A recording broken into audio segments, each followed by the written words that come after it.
Good afternoon, my name is Leona Dixon and I'll be looking at multisensory integration in children with autism, specifically looking into the McGurk effect.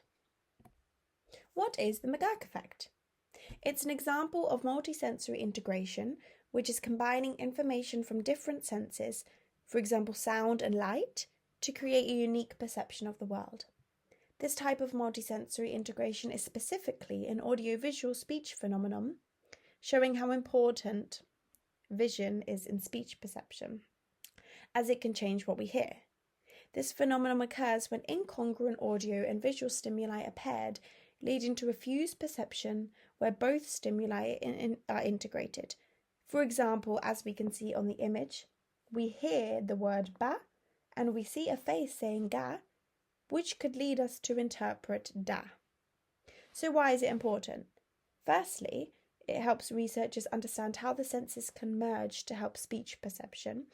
Secondly, it is very useful in the world we live in, where there are many things happening at once.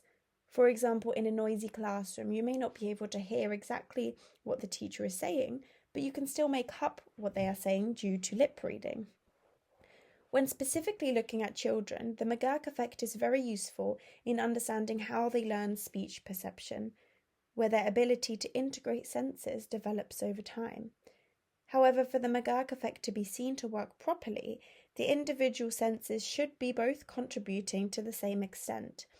This is where we can link this to children with autism who struggle with multisensory integration. How do we define autism? According to the APA psychology website, the autism spectrum disorder is defined when there are deficits in social communication and social interaction, along with restricted and repetitive patterns of interests, behaviour and/or activities. Lots of researchers have found that children with autism have difficulties in multisensory integration, especially within the McGurk effect in speech perception. This could therefore lead them to have communication difficulties. Visual cues are shown to be very important within speech perception, especially when auditory cues are absent. However, there is evidence that children with autism have difficulties using visual information when auditory information is also available, as they rely too much on the auditory cues. For example, focusing on what they hear, the ba, and not focusing enough on seeing the speaker's lips saying ga, meaning that they may not be able to fuse both together and interpret the word da. This could also be due to them not fixating enough on the speaker's face and therefore having a lack of visual information, leading to deficits in audiovisual perception. This could be seen in classroom settings where the children struggle to keep their eye contact on the teacher, meaning they may not get the same learning as the other children. It could also be due to their temporal binding window, which is the time frame in which sensory signals are seen as one event. There are many reasons why, so let's take a look at some studies that research these theories. A study on arrested development and audiovisual speech perception in autism spectrum disorders. Stevenson and others hypothesized that children with autism spectrum disorders will show reduced speech perception compared to their controls who did not have autism. They investigated a total of 60 children, 36 to 18-year-olds with autism and 30 without, all matched with their chronological age and intellectual ability. Participants were then sent to a whisper room and monitored by infrared cameras. They then had to indicate which syllable was being said by pressing the first letter of that syllable on the keyboard. They had an audio-only condition, visual-only condition, and an audio-visual condition consisting of both congruent and incongruent stimuli. It was found that children with autism reported an overall reduced rate of illusory McGurk perception, and there was a lack of development for multisensory integration. For example, the controls showed development in audiovisual perception from ages 6 to 12 to ages 13 to 18. However, there was a stalling development of audiovisual speech perception, as Stevenson and others report in the paper, due to an over-reliance upon the auditory sense and not enough attention on the visual cues, inhibiting the multisensory integration.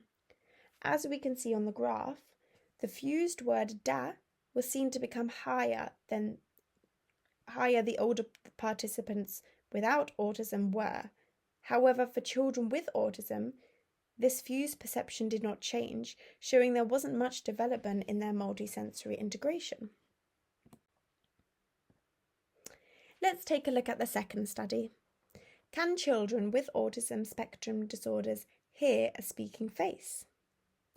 Irwin and others looked into if children with autism spectrum disorders had difficulties with speech perception due to the reduction of gaze to faces, for example, not directly looking at their teacher's face. Therefore, eye tracking technology was used to examine the relationship between fixation on the face of the speaker and speech perception. 26 participants, 13 with autism and 13 without, were matched on age and cognitive ability and had 3 conditions consisting of audio only, visual only, and audio-visual, having both congruent and incongruent stimuli.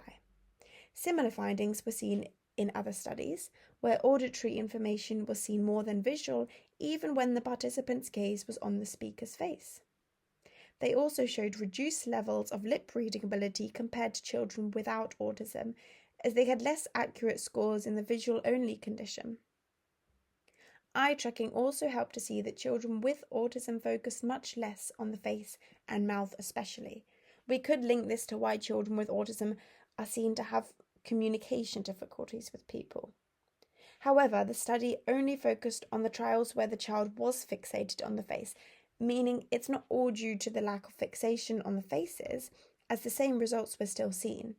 So there must be something deeper going on.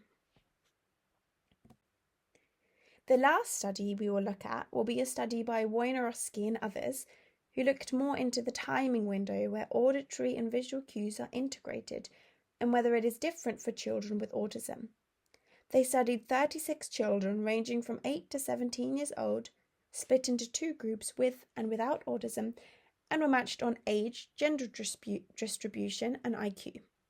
Like the other studies, they had 3 conditions: visual only, auditory only, and audio-visual, consisting of congruent and incongruent stimuli. The incongruent audio-visual condition also had different timing offsets between the visual and auditory stimuli, meaning the researchers could look into the temporal binding window, which is how long of a timing frame there is for the brain to integrate those sensory signals from different modalities into one single event. Like the previous studies, children with autism were significantly worse than children without autism at identifying visual cues and identified auditory cues much more, meaning they were also worse in the audio-visual condition.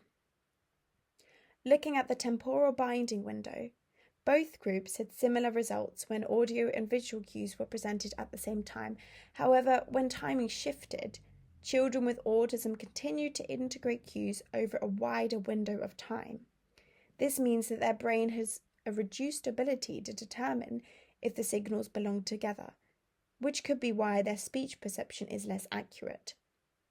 It could also be suggested that this is why children with autism get more overwhelmed, as they are integrating more signals which other children would see as separate. So what does this mean?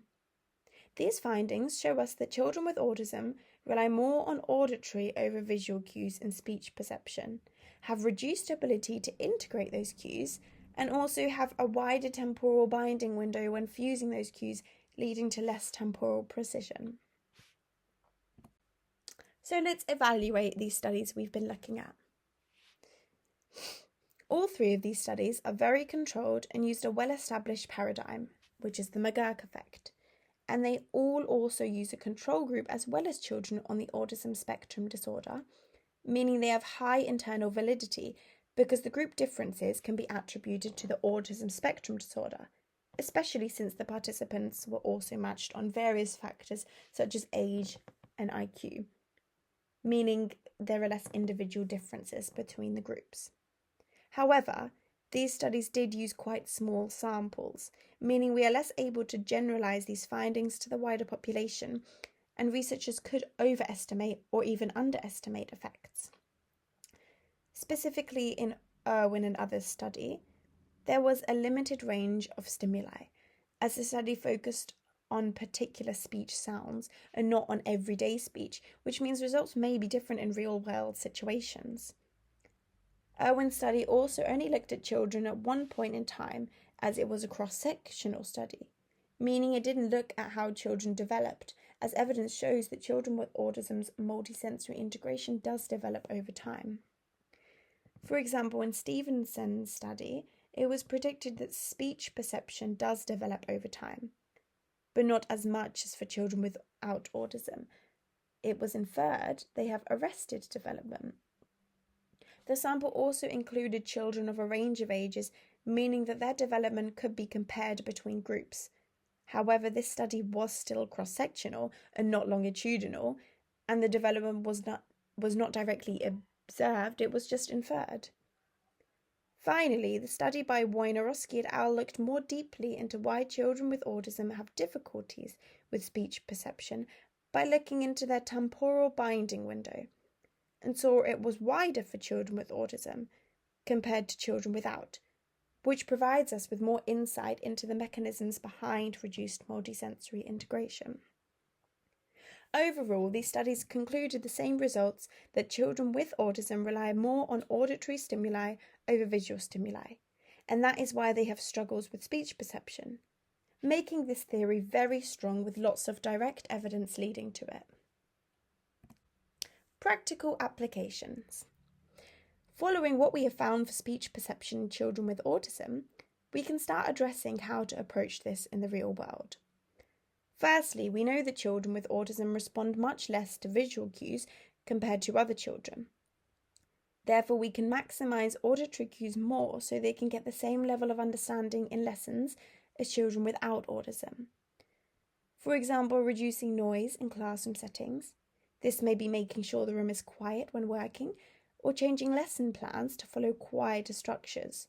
Also, as we can see in the image, getting teachers to get their children put their hands up instead of shouting out their answers.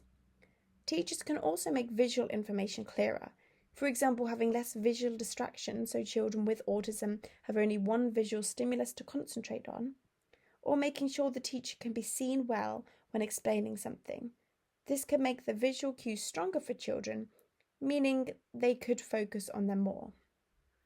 For caregivers, they should make sure attention is captured by their child if they have autism, teaching them to also focus on visual cues, for example, giving them clear gestures while speaking and looking at them directly in the face. Overall, we cannot assume all children automatically integrate the sensory information they get, so we should alter classroom settings to bring out the best in all children and also help children with autism learn to focus on visual cues as well as auditory.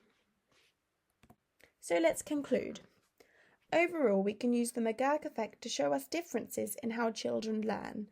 In this case, we looked at children with the autism spectrum disorder and dove into why they struggle with multisensory integration, specifically looking at speech perception, which combines audio and visual stimuli. We found that children with autism tend to over-rely on auditory signals and do not rely enough on visual signals, which is why they are unable to integrate as well as children without autism, leading to struggles in speech perception.